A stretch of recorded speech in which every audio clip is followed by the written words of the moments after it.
신명기답 제3편 하나님 어떻게 발견하고 이해할 수 있습니까? 하나님의 존재를 어떻게 이해할 수 있습니까? 라는 것입니다. 저는 청소년 사역을 일부 하고 있습니다. 그래서 청소년들을 만나고 있는데요. 그 중에 만났던 녀석 중에 한 명이 기억이 나는 친구가 있어요. 그 친구는 흔히 말하는 PK입니다. PK. 기독교에서 PK라고 하면 이제 Pastor Keys의 약자죠. 그래서 목사 자녀들이 PK라고 그러는데, 제가 목회하고 있는 지역 중에 좀 이 지역의 큰 교회 담임 목사님 아들이에요. 그 녀석이 참 잘생기고 활달하고 좋아요.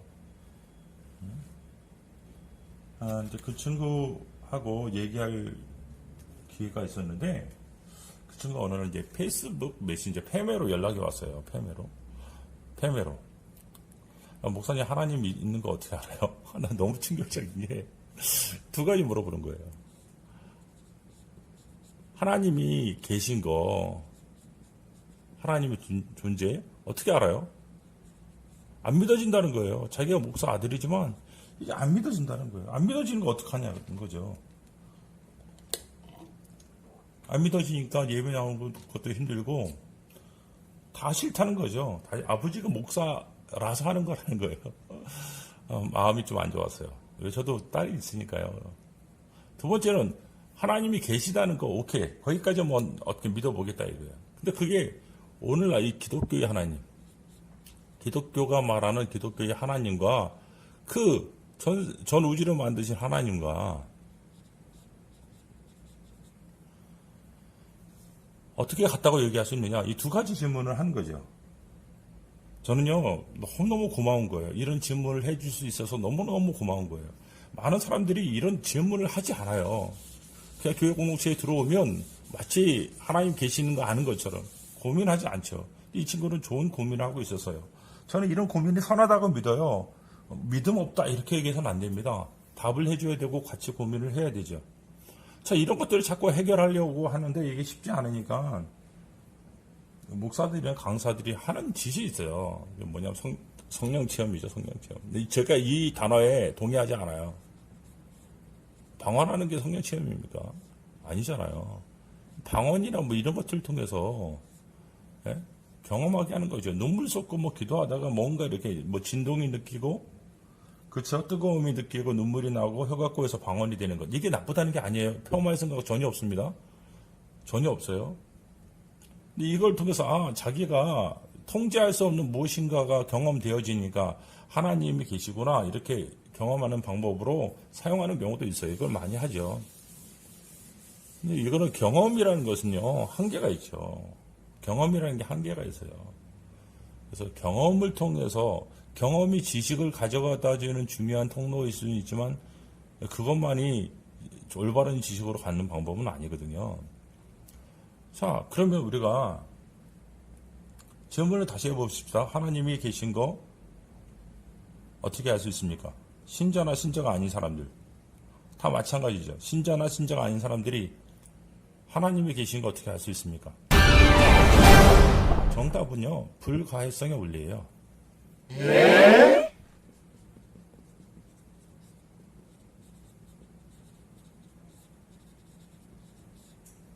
목사님 하나님 계신다면서 불가하다며요. 해석이 불가하다며요.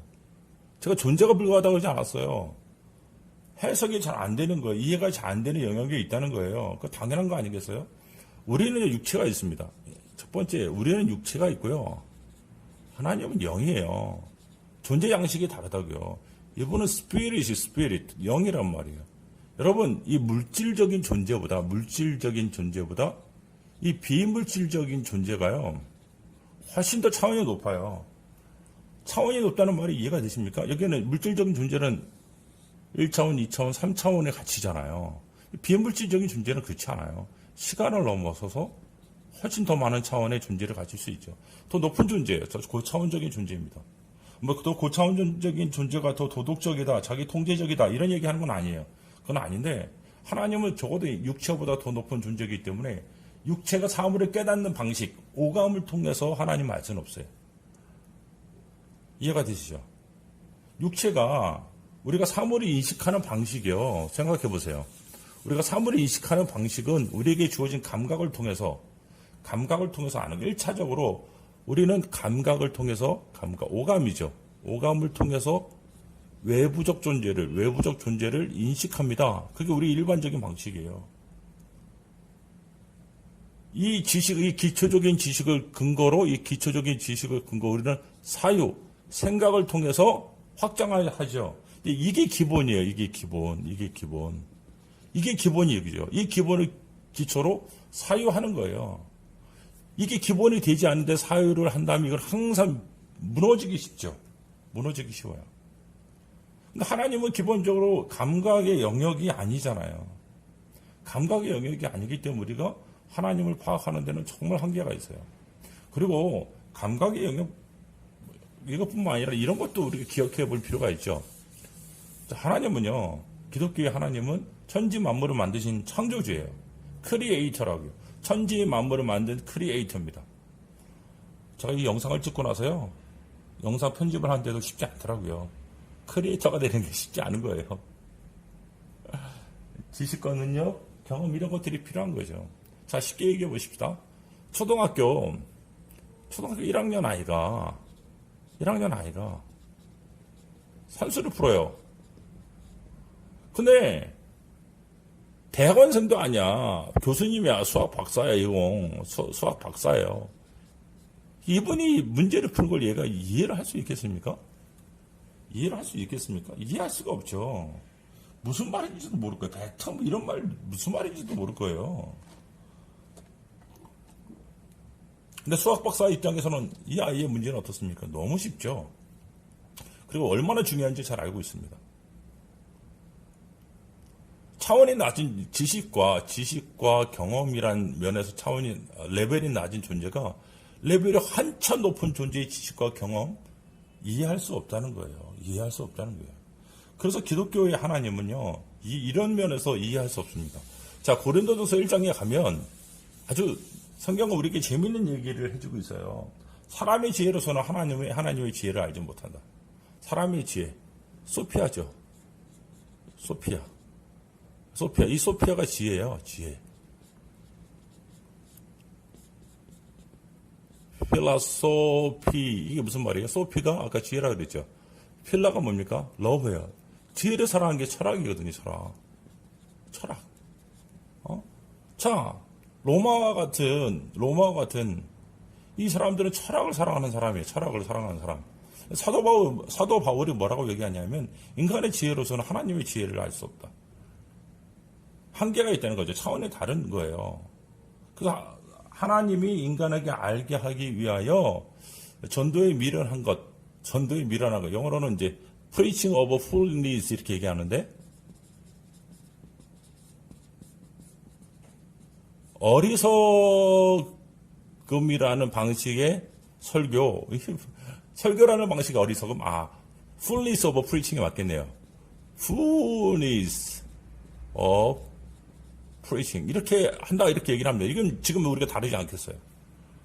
중요한 건 뭐냐면, 인간의 지혜를 통해서 하나님을 알 수 있다라고 얘기하는 것은 어느 정도 오만이다. 이렇게 규정할 수 있습니다.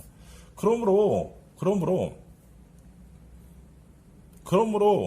인간이 자기의 지혜와 이성 감각을 통해서 하나님을 온전히 파악할 수 있다라고 여기는 것은 한계가 있죠.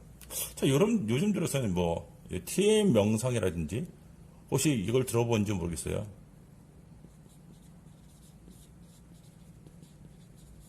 아스트랄 프로젝션 이런 것들을 통해서 자기 안에 영적인 존재를 향상시켜서 육체의 밖을 여행하려고 하는 사람들이 있어요. 이런 방식을 통해서 하나님을 알려고 하는 사람들이 있는데, 이것도 굉장히 위험한 방식입니다. 왜 육체가 우리에게 있는지 알아야 돼요. 그것은 우리를 보호하려고 하는 영역입니다. 우리가 육체를 떠나서 우리 영혼이 움직이면 굉장히 위험합니다. 왜 수많은 귀신들이 사람의 육체를 차지하고 싶어 하는지 알아야 돼요. 근데 집. 이것도 나중에 한번 다룰 수 있으면 다루겠습니다. 자, 우선 불가해성 원리를 얘기했습니다. 그러면 우리의 질문은 다르게 변해야겠죠. 두 번째 질문. 그럼 우리가 하나님을 어떻게 알 수 있습니까? 할 수 없다면? 그러면 우리가 이제 여기서 기본적인 원칙을 알아야죠. 존재하는 것은 흔적을 남긴다. 존재하는 것은 뭘 남긴다? 흔적을 남긴다. 이게 중요한 원칙이에요. 존재하는 것은 꼭 뭘 남깁니까? 흔적을 남겨요. 그 하나님도 존재하니까 하나님은 모세에게 나는 I am, that I am, 나는 스스로 존재하는 자다 이렇게 얘기를 했거든요. 그 하나님이 어쨌든 존재하는 존재성이 있어요. 존재성. 그 하나님의 존재는 그럼 우리에게 뭘 남길 거예요? 흔적을 남겨요. 흔적을 남기죠. 자, 그럼 하나님의 흔적은 뭘 통해서 알 수 있습니까? 하나님의 흔적은 뭘 통해서 알 수 있을까요? 두 가지를 통해서 알 수 있는데요. 첫 번째가요. 하나님이 하신 사역, 하나님이 하신 일을 통해서 알 수 있어요. 자, 제가 이제 우리 아이들에게 저번에 이런 질문을 했어요. 한 아이에게, 야, 너 집에 갔더니 짜장면 두 그릇이 있는데 누가 먹었더라? 누구게 물어봤더니 그 녀석이 자기 동생을 쳐다보면서 주한이요 이렇게 얘기하는 거예요. 자, 존재하는 걸 뭘 남긴다고요? 흔적을 남기죠.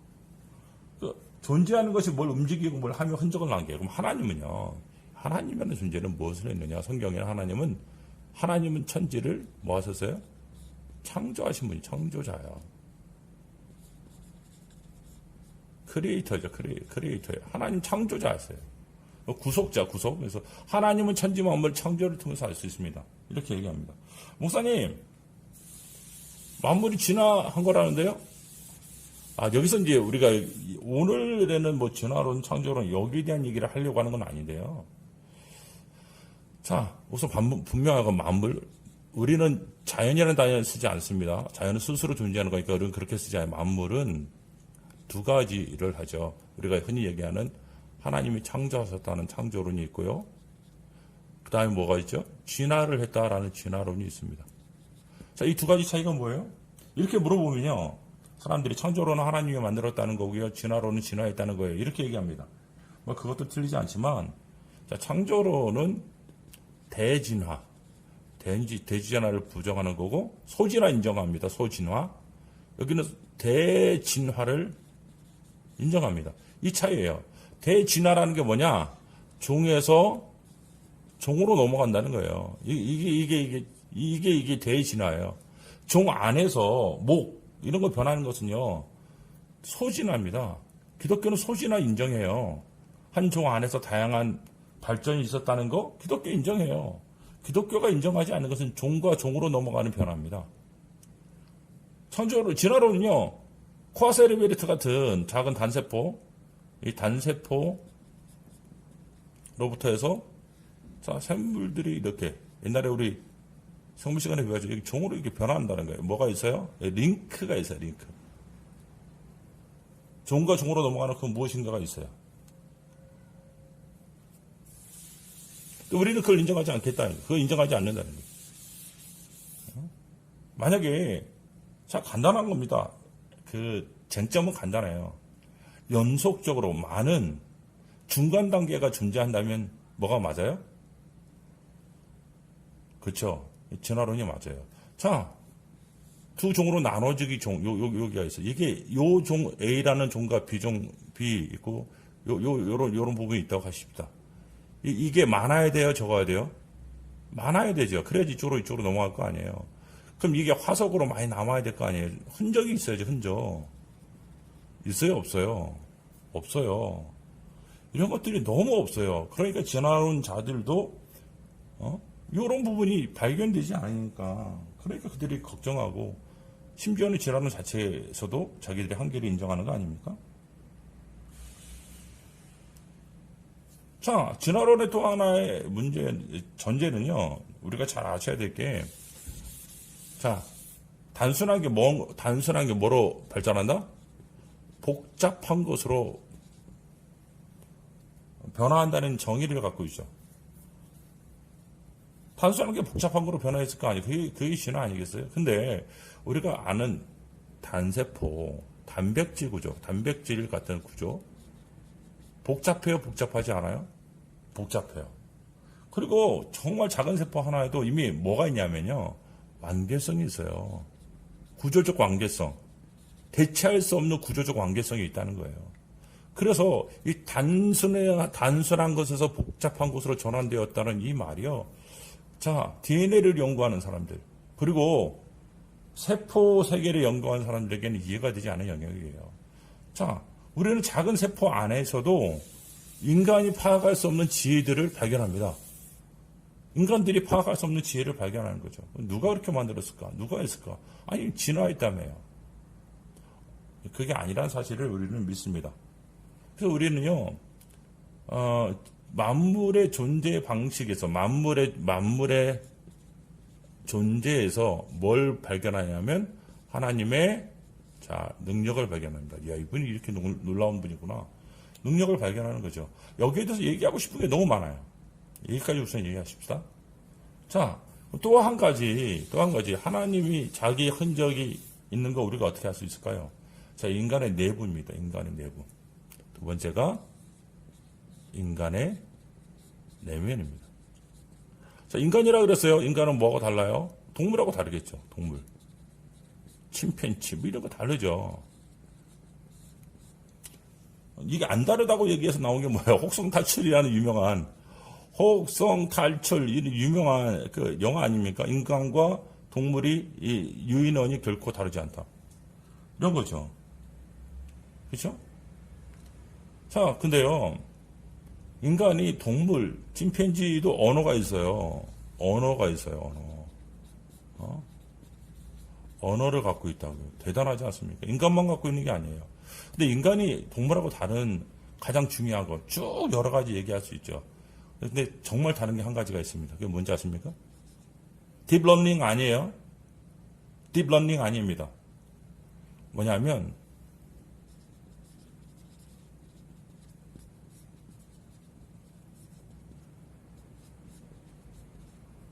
뭐라고요? 영혼을 사모하는 마음이에요. 영혼을 사모하는 마음. 영혼을 사모하는 마음입니다. 하나님 만물을 아름답게 지으시고 사람에게는 영혼을 사모하는 마음을 주셨다 이렇게 얘기하셨죠. 자, 철학적인 얘기를 해보십시다. 철학적인 얘기. 이제 플라톤의 입장에서 얘기해보는 게 플라톤이라는 유명한 철학자의 생각에서 우리가 의자라는 게 있어요. 의자라는 게 있다면 의자는 수많은 다양하죠. 다양하잖아. 다양한 의자가 있어요. 근데 사람들이 이게 의자다라고 알아본다는 거죠. 왜 그렇습니까? 이 현실계 말을 그 외에 이데아라는 세계에 의자의 원형, 프로토타입이 있다는 거예요. 프로토타입이 있는 거예요. 그걸 사람이 뭐 하는 거죠? 여기 안에서 상기하는 겁니다. 기억해내는 거예요. 상기는 즉 고차원적인 존재가 존재한다는 것을 증명하는 방식이다. 이렇게 플라톤은 정의를 합니다. 무슨 말이냐? 좀 쉽게 얘기해 보십시다. 우리가 어느 집에서 쟁반짜장을 먹었어요. 아, 좋죠. 아, 쟁반짜장 진짜 맛있어요.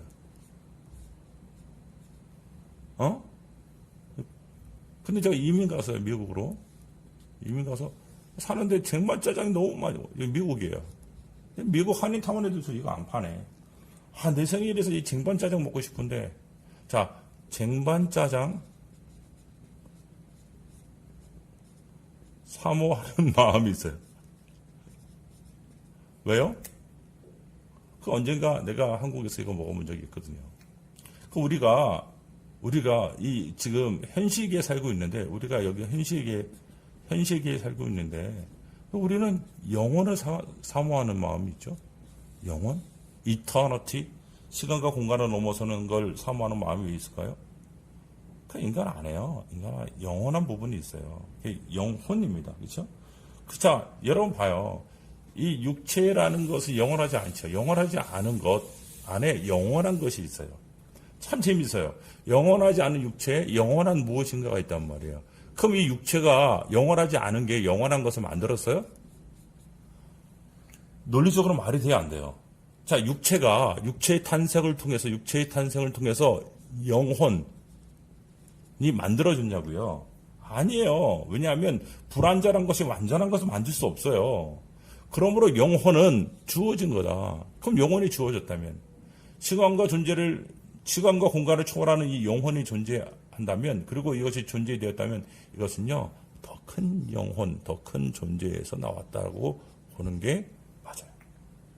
그래서 우리에게 영원을 사모하는 마음이 있다는 것은요, 우리가 영혼이 있고 그리고 하나님이 있다는 반증을 삼을 수 있습니다. 상계론의 입장이죠. 상계론의 입장. 흔적이 있어요.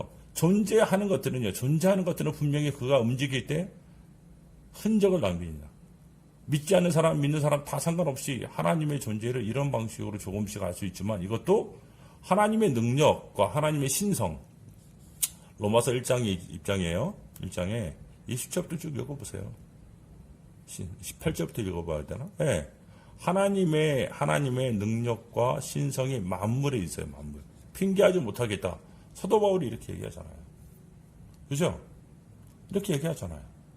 그러므로 우리는 하나님의 존재를 믿는 사람이고 안 믿는 사람이고 이렇게 찾아낼 수 있습니다. 그 목사님, 왜? 그 이해가 되겠는데요. 그러면 그런 하나님이 기독교의 하나님인가 어떻게 할 수 있어요? 이 질문으로 넘어가기 전에 우리가 잠깐 쉬었다.